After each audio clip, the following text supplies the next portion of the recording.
Selamat datang di channel Cerita Cinta. Channelnya cerita cinta romantis.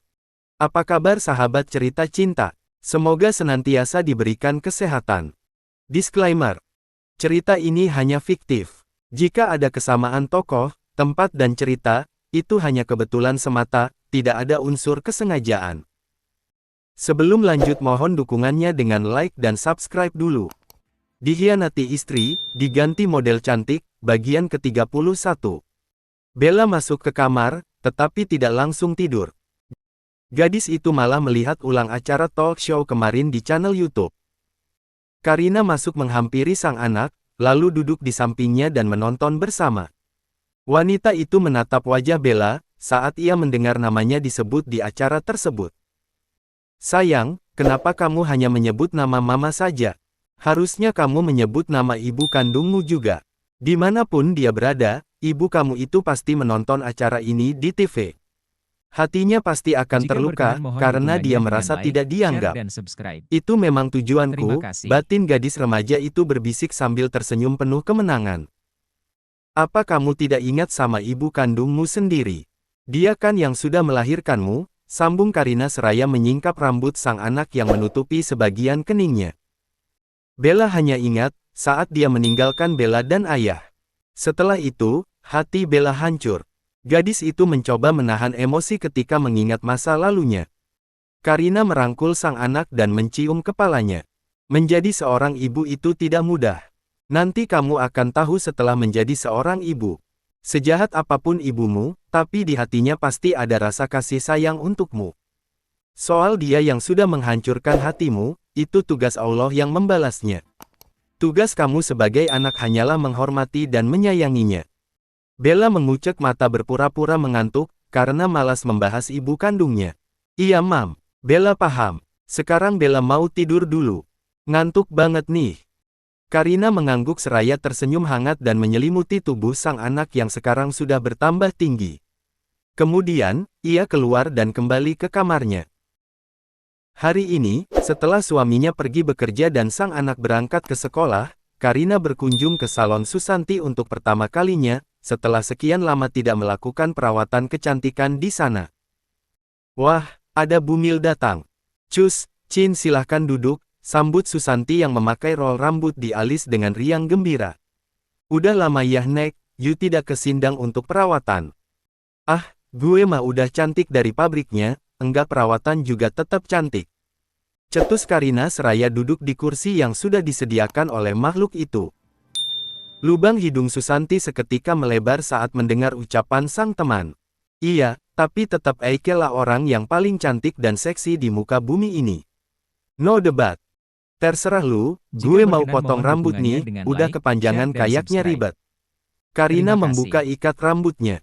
Oke, mau digimandangin rambutnya Nek? Tanya Susanti sambil bersiap memegang gunting. Ya, dipendekin aja. Tapi, jangan kayak model rambut si Meliah. Pinta Karina yang sekarang duduk menghadap ke cermin. Oh iya, si trio bekicot katanya ada di sini. Di mana mereka? Mereka lagi dipanggang di ruang spa Cin. Balas Susanti sembari mulai memotong rambut Karina. Aduh sakit banget, keluh Karina yang membuat Susanti berkacak pinggang. Eike itu motong rambut you, bukan kuping you. Kenaps sakit? Perut gue yang sakit, kadal. Karina memegang perutnya sambil meringis kesakitan. Susanti langsung panik saat melihat kondisi Karina yang sedang menahan rasa sakit. Ya ampun, you kenaps Cin? Haduh, gimandang nih, Lisa Blackpink bingung. Kayaknya you mau lahiran deh, Nek. Karina kenapa San? Ayo, cepat. Kita harus bawa dia ke rumah sakit. Teman Karina yang lain datang dan langsung memapa wanita itu masuk ke mobil. Susanti menyetir dan temannya yang lain duduk di belakang di samping kanan kiri Karina. Mereka semua panik tidak jelas, karena Karina terus berteriak kesakitan sambil memegang perut. Ah! Karina berteriak dan semua temannya malah ikut berteriak sampai Susanti tidak fokus menyetir, hingga ia hampir menabrak tukang ketoprak. Capcus Cin, telepon DC. Tita Susanti yang sedang berusaha fokus menyetir. Telepon DC siapa? Tanya salah satu dari mereka yang sedang mengipas wajah Karina dengan menggunakan buku catatan hutang Susanti. Ya telepon lakinya Karina lah, Bo. Masa telepon petugas PLN? Rempong deh you. Tukas Susanti sambil mendelik. Mereka semua akhirnya sampai Jika di berkenan rumah mohon sakit. dukungannya dengan like, Susanti dengan share, cepat dan mengambil subscribe. kursi roda, lalu Terima mendudukkan kasih. Karina di kursi roda tersebut. Karina didorong oleh mereka menuju ruang bersalin. Namun, mereka malah masuk ke ruang mayat. Susanti pun langsung menjerit ketakutan. Setelah Ridwan dihubungi oleh mereka, pria itu pun bergegas menjemput sang anak di sekolah. Kemudian, pergi ke rumah sakit. Bella menatap wajah ayahnya yang sedang panik dan banjir oleh keringat dingin. Apa waktu Bella lahir, ayah sepanik itu? Tanya sang anak yang sedang duduk di samping Ridwan. Tentu saja. Apalagi kamu anak pertama ayah, jawab Ridwan sembari menoleh ke arah Bella, lalu kembali fokus menyetir mobil pick-up-nya. Ridwan memarkir mobil, lalu berlari menelusuri lorong-lorong rumah sakit untuk mencari ruangan tempat istrinya berada, dengan perasaan yang tidak karuan bersama Bella. Susanti dan yang lainnya masih terlihat panik karena melihat kondisi Karina yang semakin meronta kesakitan. Mereka pun terus berusaha memberikan semangat supaya sang teman bisa segera melahirkan anaknya dengan selamat. Ayok, Chin. You pasti bisa. Ayok tarik.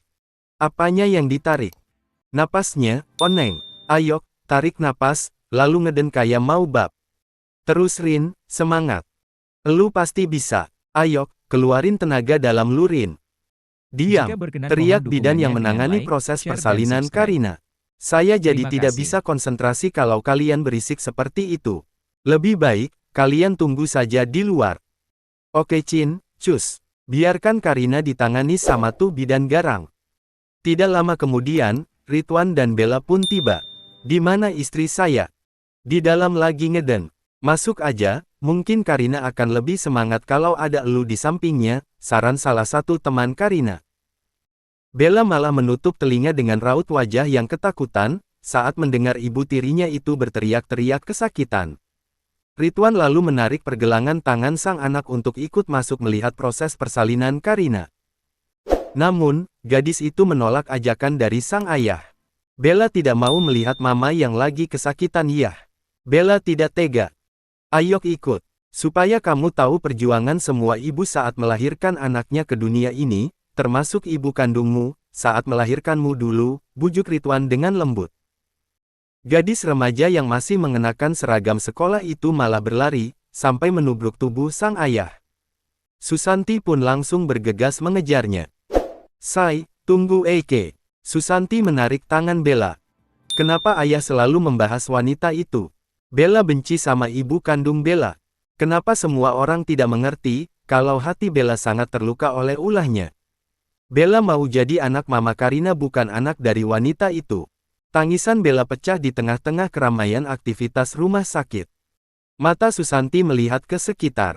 Kemudian, perlahan mengajak gadis remaja itu duduk. Eike sangat mengerti perasaan Yu, karena Eike juga pernah merasakannya dulu saat ayah Eike pergi dan menikah lagi dengan wanita lain. Perasaan Eike hancur. Apalagi setiap melihat ibu menangis, Eike benar-benar benci sama pria tua itu. Tapi, seiring berjalannya waktu Eike mulai bisa menerima semuanya. Terlebih, sekarang ibu sudah bahagia dengan suami barunya. Itu yang terpenting. Bella bergeming mendengarkan curahan hati Susanti, sedangkan sang ayah sedang ada di samping ibu tirinya yang sedang berjuang antara hidup dan mati. Dengarkan Eike, Yu tidak akan pernah bisa hidup bahagia, selama di hati Yu ada rasa benci dan dendam terhadap seseorang.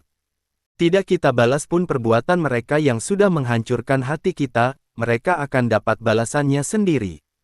Tuhan yang akan membalasnya. Biarkan mereka dihukum oleh Tuhan. Kita tidak berhak menghukum mereka. Jadi, mulai sekarang Yu harus bisa berdamai dengan masa lalu, supaya hidup Yu tenang dan bahagia. Maafkan ibu kandung Yu and Karina akan selamanya menjadi mama Yu. Sambung Susanti. Makhluk itu lalu memeluk tubuh Bella sambil tersenyum. Ya udah Yu, kita lihat emak Yu lagi. Susanti menggandeng tangan Bella menuju ke ruangan tadi. Mereka berdua seketika terkejut karena ternyata, Karina sudah berhasil melahirkan seorang bayi laki-laki dengan selamat. Mohon dukungannya dengan like, Bersambung. share, dan subscribe. Terima kasih.